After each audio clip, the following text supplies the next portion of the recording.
Welcome guys to our preview of single NFL Teams 2024 season. We're in the AFC West. We're on the final division of we're on the home run now of the previewing the every single NFL Teams 2024 season. We're in the AFC West, like I said, with the Denver Broncos. Now again, a number of years ago, the Denver Broncos made a trade with the Seattle Seahawks to get originally. Let's go back a bit.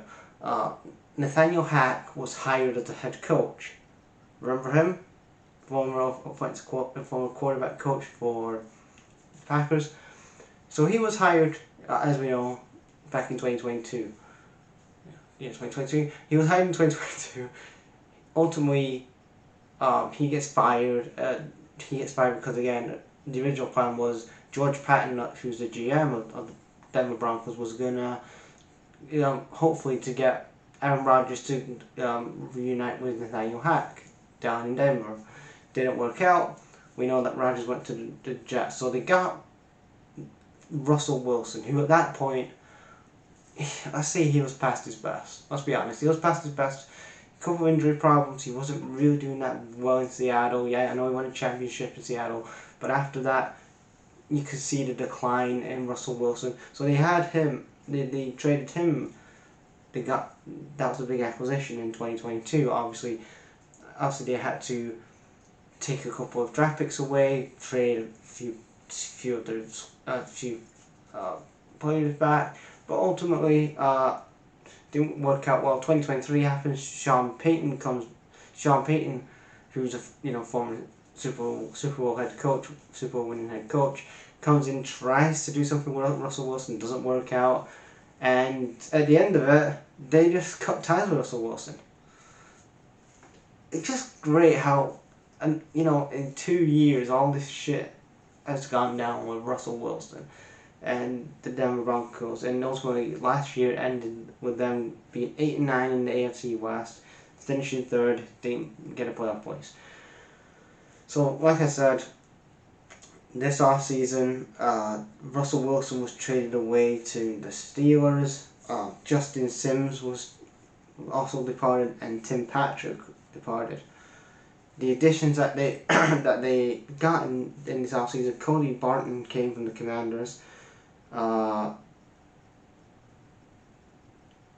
Josh Rashbury, wide receiver. And then in the draft, they did get a quarterback in this draft.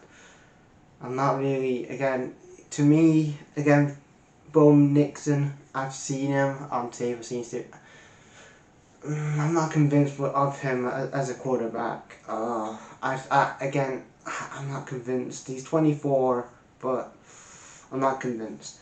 And then the other draft picks that he got, they what's on the defensive side of the ball with Jonah. They got Jonah Elliss, defensive end from Utah. Troy Freeman, wide receiver from Oregon. And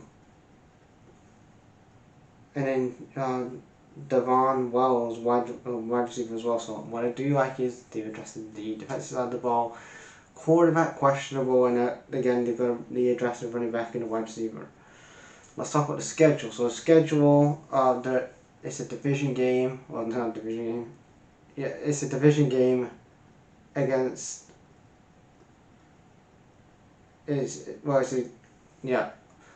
First game they have against Seattle is on week 1. Then they go to the Steelers week 2. Russell Wilson.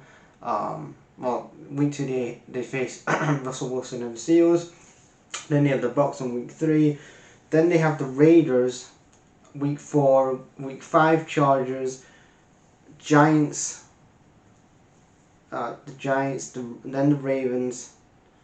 Then the Chiefs. So big tough game there for the against the Chiefs, division game. The Browns. And then week 14 is a bye week. After the bye week, they have the Colts, Chiefs again, and then the Bengals. Then you're really looking at it. Again, I look at the AFC West. To me, I'm gonna say third. I'll say third in the division.